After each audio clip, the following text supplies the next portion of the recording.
अगर आप वास्तव में अपनी शुगर ठीक करना चाहते हैं, अपनी डायबिटीज़ का एक नॉर्मल लेवल चाहते हैं, तो ये वीडियो पूरा सुनिएगा, स्किप मत कीजिएगा।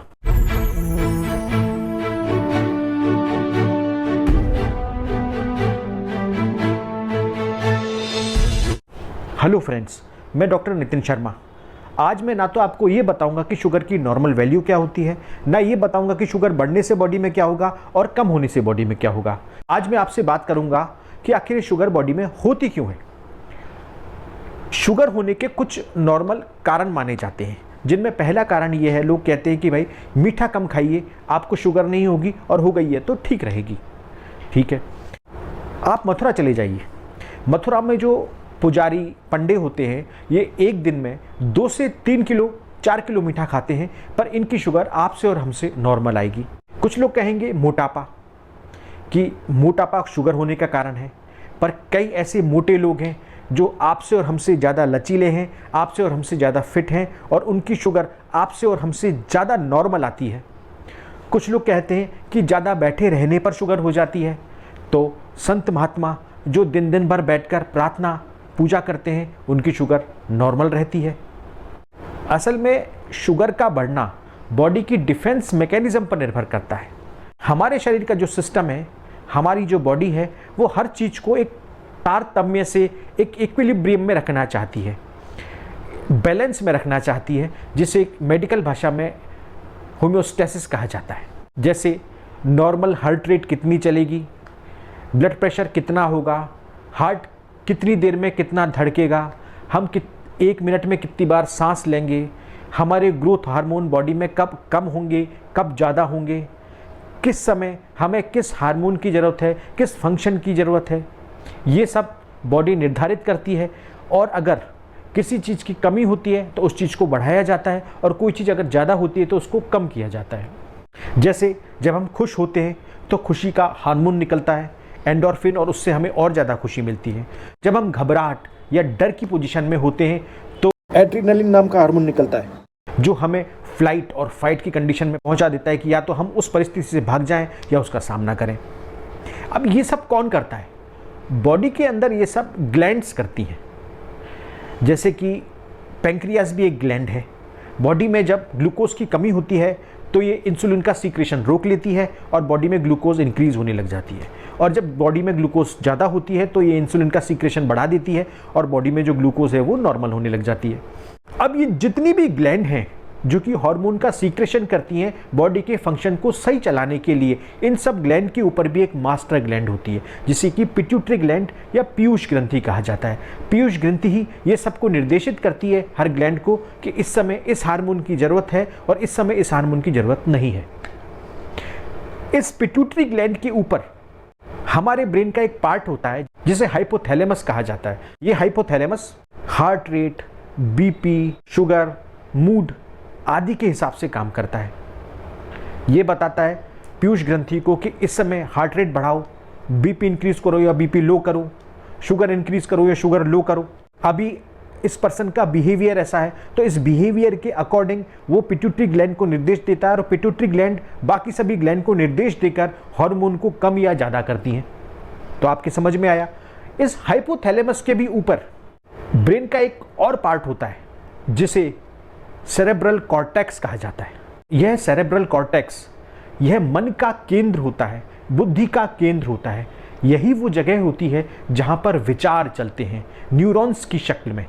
ये विचार नेगेटिव भी हो सकते हैं और पॉजिटिव भी हो सकते हैं। जब ये विचार पॉजिटिव होते हैं तो हमारी बॉडी फंक्शनिंग बिल्कुल बढ़िया ढंग से काम करती है, लेकिन जब ये विचार नेगेटिव होने लगते हैं, जैसे कि जब हम डिप्रेशन में होते हैं, जब हम किसी से ईर्ष्या कर रहे होते हैं, जब हम खुद को कमतर समझ रहे होते हैं, जब हम दूसरे की किसी चीज़ को लेकर परेशान होते हैं, जब हम खुद को लेकर परेशान होते हैं, हमारे काम को लेकर परेशान होते हैं, खुद की पर्सनैलिटी को लेकर परेशान होते हैं, तो हमारे अंदर नेगेटिव विचारों की एक बाढ़ आ जाती है, और ये विचार लगातार चलते रहते हैं।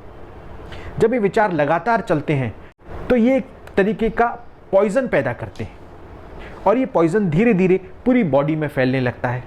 हमारा खून तक दूषित होने लगता है, हम पूरी नेगेटिविटी से भर जाते हैं, हमारी हर सेल में नेगेटिविटी चली जाती है।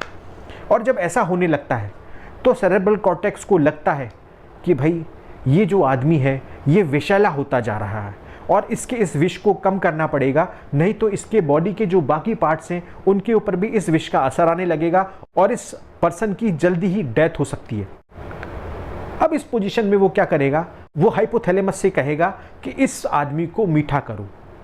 हाइपोथैलेमस पिट्यूटरी ग्लैंड को संदेश देगा, पिट्यूटरी ग्लैंड पैंक्रियास को कहेगी कि इंसुलिन का सीक्रेशन कम करो, ये आदमी विषैला होता जा रहा है, इसको मीठा करो।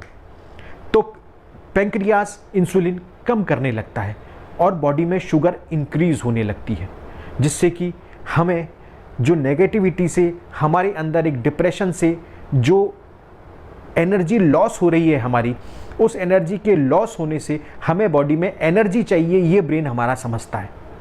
अब क्या होगा कि हमें ऐसा लगेगा, जब हम भी शुगर चेक कराएंगे तो हमारी शुगर बढ़ी हुई आएगी, हम समझेंगे कि हमारी बॉडी में शुगर बढ़ रही है क्योंकि इंसुलिन कम हो रहा है। हम उस कारण पर नहीं जाएंगे कि इंसुलिन कम क्यों हो रहा है और कहाँ से हो रहा है, हम ये देखेंगे कि पैंक्रियाज इंसुलिन कम बना रहा है और बॉडी में शुगर हो रही है और ये शुगर अब हमें हमारी बॉडी पर इफ़ेक्ट डालेगी। तो हम क्या करेंगे, हम कुछ ऐसा काम करेंगे जिससे कि पैंक्रियाज जो है वो इंसुलिन का सीक्रेशन इंक्रीज कर दे। पैंक्रियाज ये ब्रेन से निर्देशित है कि आपको इंसुलिन कम करना है, लेकिन हम कुछ ऐसा उस पर दबाव डालेंगे कि वो परेशान होगा और उसे इंसुलिन का सीक्रेशन कुछ समय के लिए बढ़ाना पड़ेगा। और जब उस चीज़ का इफेक्ट कम होगा जो हम बाहर से उसे देंगे, तो फिर से वो ब्रेन के निर्देश लेने लग जाएगा। तो बॉडी में कभी इंसुलिन इंक्रीज होगा और कभी डिक्रीज होगा। बॉडी का ओरिजिनल डिफेंस मैकेनिज्म क्या कह रहा है कि शुगर इंक्रीज करो, और हम क्या कर रहे हैं, शुगर डिक्रीज कर रहे हैं। अब शरीर में एक युद्ध छिड़ जाएगा, एक द्वंद्व छिड़ जाएगा। जब भी कहीं पर युद्ध होता है तो वहां पर एक एनर्जी निकलती है जिसको कि डिस्ट्रॉय करने वाली एनर्जी कहते हैं। जब वो एनर्जी लगातार निकलती रहेगी तो बॉडी के अंदर हीट बढ़ेगी। जब बॉडी के अंदर हीट बढ़ेगी तो उसका इफेक्ट सारे ऑर्गन्स पर आने लगेगा। सबसे पहले तो हमारे किडनी और हार्ट पे आएगा, ब्लड प्रेशर भी इंक्रीज होने लगेगा। तभी आप देखिए कि किसी भी शुगर पेशेंट का ब्लड प्रेशर आपको कम या ज़्यादा मिलेगा। किडनी पर इफेक्ट आएगा, किडनी में क्रिएटिनिन, यूरिया आदि इंक्रीज होने लगेंगे और किडनी खराब होने की तरफ जाने लगेगी। तो अब इस पोजीशन में हम क्या करें, क्योंकि हमें ये पता है कि लगातार शुगर अगर हमारे शरीर में बनी रहे तो ये हमें नुकसान करेगी। पर हम ऐसा क्यों करें कि हम कुछ ऐसा लें जिससे कि हमारे शरीर में एक युद्ध छिड़ जाए। अब इसका क्या उपाय है, तो इसके दो उपाय हैं। पहला उपाय जो कि हमारे पुरातन काल से चला आ रहा है, जिसमें कहते हैं कि अपने नेगेटिव विचारों पर अगर आपको नियंत्रण रखना है, एक्सेसिव विचारों पर अगर आपको नियंत्रण रखना है, तो आपको मेडिटेशन करना पड़ेगा, ध्यान करना पड़ेगा, अच्छा सोचना पड़ेगा। लेकिन हम मेडिटेशन और ध्यान को एक बोझ की तरह करते हैं, और जो भी काम हम बोझ की तरह करेंगे वो हमें कभी फ़ायदा नहीं देगा। हम परेशान हो जाएंगे और हम उसे निरंतरता से नहीं कर पाएंगे। तो दूसरा तरीका क्या है, दूसरा तरीका है होम्योपैथिक मेडिसिन लेना। और वो होम्योपैथिक मेडिसिन जो स्पेशली आपके लक्षणों के आधार पर चुनी गई है, ना कि वो होम्योपैथिक दवाई जो किसी बीमारी के नाम पर आपको दी जाती है। होम्योपैथी में कोई भी दवाई पर्सन टू पर्सन वेरी करती है कि किसी चीज़ पर आप कैसे रिएक्ट करते हैं। मान लीजिए आपको कोई गाली दे रहा है, तो हो सकता है कि आप गाली खाकर चुपचाप चले आएं, और हो सकता है कि आप गाली खाकर उसको आप भी गाली देने लग जाएं, या ये हो सकता है कि आपको जब वो गाली दे तो आप उसकी पिटाई कर दें। तो आप देखिए कि एक गाली पर हर आदमी का रिएक्शन अलग होता है। इसी तरीके से उस आदमी की बॉडी का भी रिएक्शन हर चीज़ के लिए अलग होता है। तो जब बॉडी का रिएक्शन हर चीज़ के लिए अलग होता है तो हर आदमी को एक ही डंडे से कैसे हाँका जा सकता है, तो हर आदमी को एक ही तरीके की दवाई कैसे दी जा सकती है, क्योंकि वो आदमी तो इंडिविजुअल है। और ये साइंस भी मानता है कि हर आदमी अपने आप में एक यूनिक होता है। अगर उसको दूसरे की तरह चलाया जाए तो वो खराब हो जाएगा।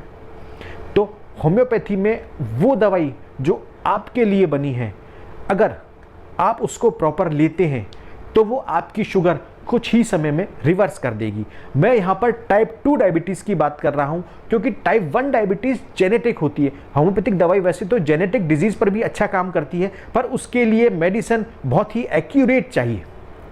टाइप 2 डायबिटीज़ रिवर्सिबल हो सकती है होम्योपैथी के द्वारा।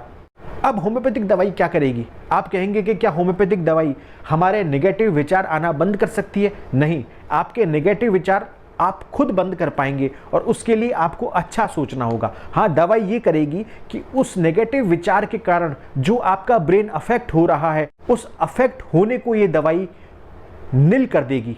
उसके इफेक्ट्स आपके ऊपर नहीं आएंगे। तो ब्रेन कभी भी आपकी बॉडी को ये निर्देश नहीं देगा कि ये आदमी विषयुक्त हो रहा है। वो अपने ही लेवल पर उन थॉट्स को रिवर्स करने की कोशिश करेगा। तो आज आपने जाना कि हम अपनी शुगर को किस तरीके से कंट्रोल कर सकते हैं।